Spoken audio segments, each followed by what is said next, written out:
Halo, salam matematika. Salam sehat untuk kita semuanya. Ketemu lagi dengan Pak Wandri pada video pembelajaran kita bagian yang ketiga dari materi kekongruenan dan kesebangunan kelas 9. Kita akan masuk ke materi berikutnya, yaitu segitiga-segitiga yang sebangun. Ya, ini adalah lanjutan dari materi bagian yang pertama dan yang kedua. Oke, kita mulai. Perhatikan gambar berikut ya. Ini adalah dua buah segitiga yang belum tentu apakah ini sebangun atau tidak. Nah, di materi kita pada pertemuan ini, kita akan membahas syarat dari dua buah segitiga yang sebangun dengan beberapa sifat yang kita udah ketahui di awal dari pertemuan sebelumnya. Kedua bangun segitiga yang sebangun itu ada dua. Yang pertama, pasangan sisi yang bersesuaian itu harus sebanding.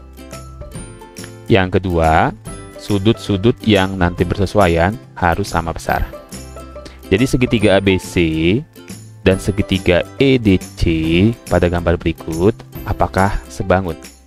Kita belum bisa bilang sebangun karena kita harus melakukan pembuktian.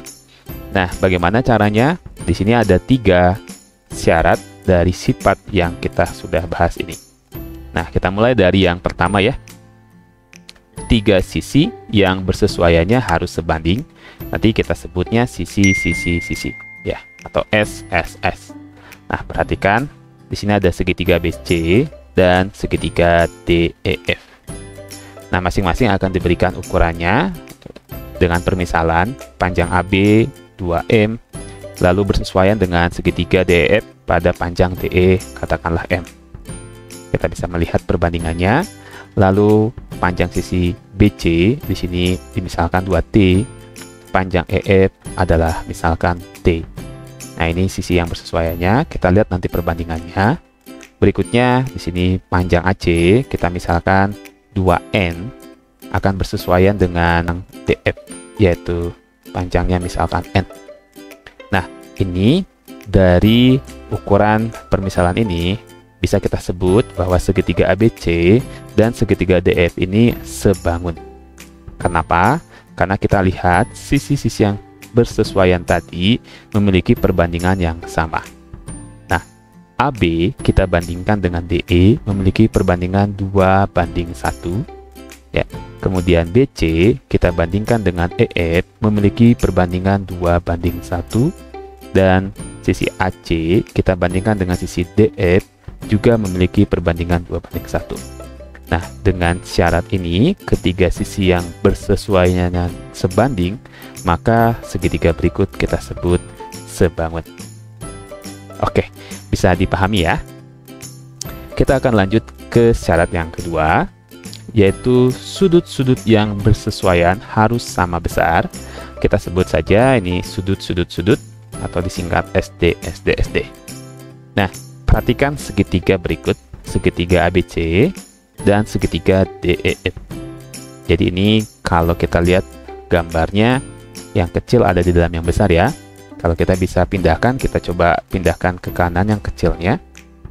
Nah, jadi kita melihat sekarang dua bangun segitiga ini harus kita buktikan apakah sudutnya sama besar dengan melihat lambang atau notasi pada setiap sudutnya masing-masing segitiga. Nah, kita amati. Kalau segitiga DF-nya kita putar ya 90 derajat, maka nanti posisi F sama dengan C dan seterusnya. Maka kita bisa sebut segitiga ABC ini sebangun dengan segitiga DF karena ya sudut-sudut yang bersesuaiannya sama besar. Sudut A itu sama besar dengan sudut D, diketahui memiliki notasi yang sama. Kemudian sudut B sama besar dengan sudut E, juga memiliki notasi yang sama. Dan sudut C sama besar dengan sudut F, ya memiliki notasi pada sudut yang sama. Jadi ketiga sudutnya sama besar, memenuhi syarat berikut, maka ini bisa kita sebut sebangun. Oke, bisa dipahami ya. Yang ketiga syaratnya yaitu satu sudut yang sama besar dan dua sisi yang mengapit bersesuaian itu harus sebanding. Nah, seperti ini. Perhatikan dua segitiga ini, ABC dan DEF, mempunyai besar sudut dengan notasi yang sama di sini ya. Kemudian di sampingnya ada dua sisi yang diketahui ukurannya mengapit sudut tersebut. Ini juga sama di DEF. Nah, kita sebut segitiga ABC sebangun dengan segitiga DEF. Kenapa? Karena kita pertama melihat sudutnya, sudut A dan sudut D-nya sama besar. Kemudian, dua sisi yang bersesuaian ini sebanding.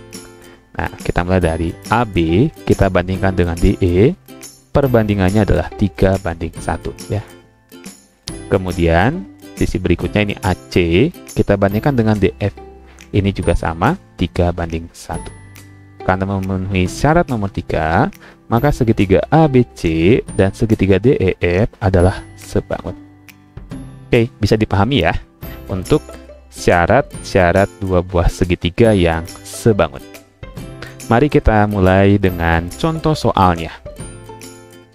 Nah, contoh soal yang pertama, kita akan menuliskan perbandingan sisi-sisi yang bersesuaian.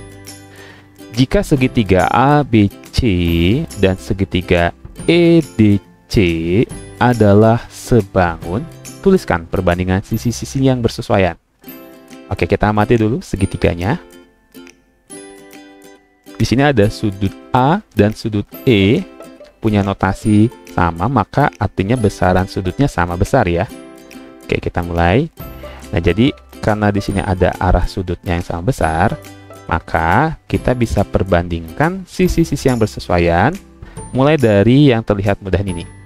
Sisi AB ini dengan sisi ED. Ya. Nah, ini kita tulis di sini AB banding DE gitu ya. Ini adalah E banding F. Oke, bisa dipahami ya. Kemudian sisi yang kedua, boleh kita lihat yang di bawah ini ya. Ini BC yang besar dibandingkan dengan DC ya. Jadi kita tulis seperti ini. BC banding DC, maka BC ini adalah ukuran dari kiri sampai ke kanan, maka ditulisnya A tambah B bandingkan dengan DC yaitu ukurannya B. Oke, sekarang yang atas juga sama, yang besarnya itu dari A sampai ke C, ya berarti AC dibandingkan dengan EC. Nah, seperti ini. AC itu adalah D ditambah C, dan EC adalah C kecil di sini. Oke, jadi perbandingan yang kita dapat dari kita menganalisis gambar segitiga ini seperti ini ya. Nah, kalau kita tuliskan dalam perbandingannya, ya bentuknya berarti bisa memanjang ke samping ya, seperti ini. Jadi AB banding DE itu sama dengan BC banding DC sama dengan AC banding EC. Nah, dari gambar ini. Nah, kita turunkan yang diketahui ya, tadi AB banding DE berarti E banding F dan seterusnya seperti ini. Bisa dipahami ya? Ini untuk bisa mengetahui ukuran sisi yang lain gitu ya. Jadi jika dalam segitiga yang saling sebangun ada satu sisi yang tidak diketahui ya, dan tiga sisi lainnya diketahui, nah kita bisa cari ukuran yang itu dengan melakukan perbandingan seperti ini. Oke. Nah, pemahaman ini kita akan pakai pada contoh soal berikutnya. Yuk, kita mulai ke contoh soal yang kedua. Perhatikan di sini soal cerita. Seorang pemuda menghitung lebar sungai dengan menancapkan tongkat di titik B, titik C, titik D, dan E. Perhatikan gambar. Sehingga DCA ini segaris. Nah, A ini adalah benda di seberang sungai. Ya, katakanlah pohon. Seperti itu ya. Yang ditanya lebar sungai AB. Jadi dari gambar berarti yang ini ya, katakanlah ini X gitu ya. Nah, kita coba pindahkan gambar ini menjadi lebih mudah dilihatnya ya. Seperti ini, yang segitiga yang pertama ABC dengan sisi BC 12. Kemudian segitiga kita sebutnya EDC gitu ya. EDC dengan ukuran sisi ya 3 cm untuk EC dan 4 cm untuk ED. Yang ditanyakan tadi AB kita tulis di sini misalnya X. Nah, dengan modal kita memahami contoh soal 1 tadi, bisa kita lakukan perbandingan sisi-sisi yang bersesuaian. Nah, jadi ukuran alas kita bandingkan dengan alas lagi.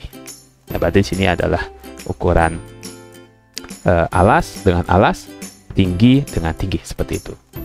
Karena kalau sisi miring dia belum diketahui ukurannya. Nah, jadi kita bisa buat perbandingan seperti ini. AB tinggi dengan ED juga tinggi. Terus BC ya alas itu dengan EC juga alas. Nah, dapatlah seperti ini. X per 4 sama dengan 12/3 dengan semua yang diketahui. Nah, lalu kita kali silang saja. Jadi X sama dengan 4 kali 12 kita bagi 3. Seperti ini. Jadi X sama dengan 48 bagi 3. Panjang X itu sama dengan 16 cm. Nah, jika kita lakukan perbandingan, kalau di sini 16 ya. Nah, apakah perbandingannya sebanding gitu ya? 3/12, katakan ini alas sama alas, itu apakah sama dengan perbandingan 4/16? Sama ya? Ini jadi 1/4, 1/4. Nah, berarti ini masuk ke konsep segitiga yang saling sebangun. Oke, bisa dipahami ya? Nah, untuk memahami materi kita di bagian ketiga ini, Pak Wandri ajak kalian untuk melatih diri dengan mencoba mengerjakan ada 4 soal dari yang diketahui di sini. Oke, bisa di-pause dulu ya untuk mulai mengerjakan secara mandiri. Oke, baik, terima kasih untuk video bagian ketiga ini. Semoga bisa dipahami. Sampai jumpa pada video pembelajaran berikutnya di bagian yang keempat. Salam matematika.